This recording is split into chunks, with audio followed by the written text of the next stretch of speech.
In this video, I want to talk about the Ho'oponopono clearing process. And I really want to talk about behind the process. How can we really make that clearing process, that clearing tool, much more powerful? And there's something I understood recently. Some of the dots have connected in my mind about how to really make use of that powerful clearing tool in your life to clean up any form of thoughts, belief, projections that you may have that are creating, attracting, manifesting certain things in your life, right? When you're able to understand that one thing that I'm going to talk about in this video, I think it makes this whole process so much more powerful, so much more easier, and so much more like, oh, now I understand where the healing power comes from and why it can work so rapidly and transmuting all that old belief and program and stuck energy.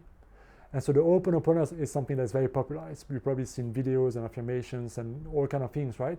So I don't want to spend too much time talking about what it is and so on.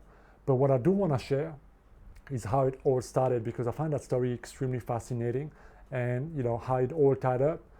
And maybe you heard that story before, maybe you haven't, but it all started, I think, about 40 years ago now, with Dr. Hugh Len in Hawaii at the state hospital. And so he was assigned at the hospital, but not at the nicest part, because he was assigned at the criminal psychiatric ward for mentally ill felons. And this is a place that was quite dark, where nobody wanted to go, where doctors were coming and leaving, staff was on leave, and it was a very difficult place. Okay, a lot of bad energy. And he told them, I'm gonna work with them, I'm gonna help them, but I'm not gonna see any of the criminals. And it sounds like, how are you gonna help them if you're not even gonna see them, right? He said, well, I'm gonna work on them, I'm not gonna tell you how, but I guarantee you, you will see results. And at that stage, they were like, well, we're willing to take anybody who's willing to give a shit, okay? So just do what you do and at least show up, and we'll see what happened. So what he would do is sit in his office and look through the files. He would look through the file of every single inmate and do the Ho'oponopono clearing, which is, I love you, I'm sorry, please forgive me, thank you. And he would say that over and over and over again, and he would do it for every single inmate. And after a couple of months, things started to change progressively. People were coming to work again, there were less sick leave, the energy of the hospital was better. Inmates started behaving very differently. Fast forward, the difference was so radical that many prisoners were simply released. All the point fast forward where they actually closed down the ward because there wasn't enough people. And so it was a massive success. And so now you maybe feel like, well, is this really true? Because it feels like, okay, it's way out there. The guy never see them, never talk to them, but like he's like healed them all kind of thing. So is this really possible? Is it really that powerful? But the results speak for themselves. Something happened that closed that ward, right? And released all those criminals and really shifted them, healed them, changed them. And to make the Ho'oponopono technique work, there's really 3 fundamental things that you need to know. Number 1 is to be willing to take full responsibility for anything that happens in your life.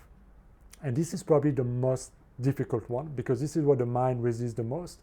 We are willing to take responsibility up to a certain extent, right? And we all have a different threshold there. But what Dr. Hugh Len is saying is that you have to take responsibility for everything and everyone.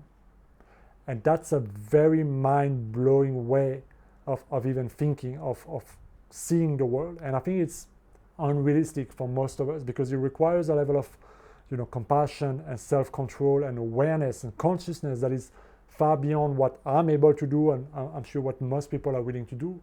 But when he was going through the file, what he says is that because those people were in my reality, in my experience, therefore I took responsibility for that. Somehow in me, I have created that person, those criminals in my reality. And I know this is super bizarre to understand. It's like, how do you connect that, so to speak, right? But he says the only way for me to heal that is not to heal them, but to understand that the healing needs to happen in me. Because we all have our own programs, what he calls memories replaying themselves, and this is why we attract certain things, right? And that's why he said, like, you have to clean. But where this plays out in a bigger scale is that there's also a collective unconscious, meaning where all the collective subconscious memory and pattern and anger and all those type of things are collected, and we are all interconnected. We are all one in this universe, in this quantum field. So if it's out there in the field, it's in me as much as it's in you. And so I know this is again a different way of understanding, a different way of thinking altogether. That is definitely not easy, right? But what he was able to do is find the part in him that created this, and to clean it using the Ho'oponopono process.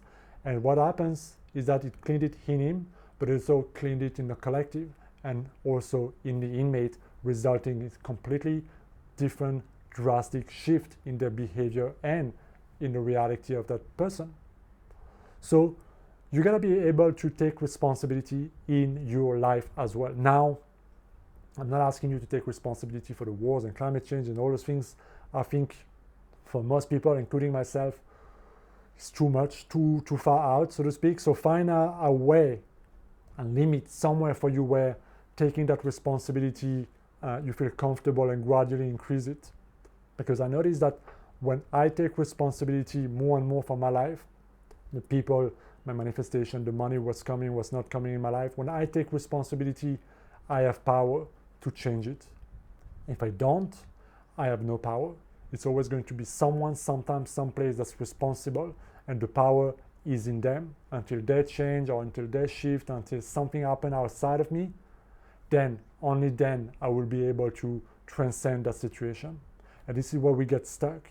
So taking responsibility can be extremely difficult sometimes, but when you are able to, go through that resistance, this is when you're able to clean the biggest things in your life. But you gotta realize that if it's out there, it's also in there. Whether we're willing, to look at it, whether we're willing to look at the mirror, whether we're willing to, call it perception, it's projection, whatever. But it's the number one. If you're not willing to take responsibility, the whole process is not gonna work. And so once you take responsibility for things that happen in your life, now you have an opportunity to clear that program, to clear the thought, to clear the emotion, to clear whatever it is that contributed to that thing being manifest in your life, okay? And this is why you use the Ho'oponopono, I love you, I'm sorry, please forgive me, thank you. So when you ask yourself, this is what I do, I ask myself, how did I create that in my life? How can I resolve that between myself? And this is where usually I get either a thought, or I get an emotion, or a contraction, or energy, and that indicates to me this is what contributed that. Now, what's so important here is that you don't need to have a full conscious understanding of what that thing is, but you, in my personal experience, need to at least accept or notice what is happening, to not resist the emotion, to not resist the thought, to not judge whatever is arising, but simply observe it and then use the mantra to help you clear it. The most important step here, to come back to what we talked about earlier, is who is doing the cleaning, who's doing the healing, who's transmuting that thought, that emotion, that energy into something different. Is it you? Is it the I? Is it the ego? Or is it something greater? What are we going to call it? Divinity or God, the quantum field, the universe, the I am presence, whatever you want to call it? The answer is that it's not you, I, the ego I, that construct, that's doing anything to clear it. It's something greater, whatever that greater means to you. The responsibility for the healing, I'm just here to notice that my thought, that my energy, that whatever is inside of me that's creating those things outside of me need to be corrected. And so I'm simply asking for forgiveness. I'm simply saying that I'm sorry, that I'm taking responsibility. I'm asking for love, and I'm asking really for that love energy to do the cleaning, to come in me, to transmute that energy in a way that's perfect for me. And this is where you send that mantra, right? But this is where you send that sentence. This is where you say, I love you, I'm sorry, please forgive me, right? You send that to that higher self, higher power, and you just surrender. You let it do the rest, because that loving energy will come and flood you and free you. And this is what you start to feel, that lightness. Over time, that relief, that release of the contraction, however it comes up in you. For me, it's usually that that lightness, right? I just noticed that my energy is changing. I feel different. I feel calmer. And so I know that something in me from what I was feeling to what I'm feeling now has changed. And then I go on with my day. I continue with what's happening next, right? But the moment I realize that it's not for me to do all that cleaning, there's a power, there's only one power, one energy, one healing power, one creative force in the universe. And when you give it that power to heal you, when you ask for it, it will do the job. And so this requires, that faith. This is really, understanding that life is bigger than just I, so to speak, that body that we feel like we are, but that we are actually much bigger than that identity construct that we see ourselves. And so when we go to that 0 point that Hugh Len, often talks about, using Ho'oponopono to go to that 0 point, it's actually going back to our divine nature, to the God in us, to the presence of love. And so the mantra allows us to just say, look, I was wrong, that thought is wrong, that energy, please correct that thought, show me the real perception, flood me with love because I renounce that, I let it go. And when you do that, you go from operating inside the program to operating from love. And so love is rewiring the program, is flooding that energy, transmuting that energy with something greater. Because this is also going back to the know thyself, know who you are. Don't simply be attached to the body, but know that there is a much greater power. There's only one power acting, and that power is your I am presence, a God essence in you that is creating your life, that is bringing all those things. And in my opinion and experience, this is really how that mantra can be so much more magnified and so much more useful to clear a lot of stuff in our life. So this is what I wanted to share with you guys. I hope it makes sense. I really invite you to try it for yourself, to craft that awareness that is something greater that is ready to help you, and use that mantra to simply ask for that healing love to come in and clear you, and just notice what happened.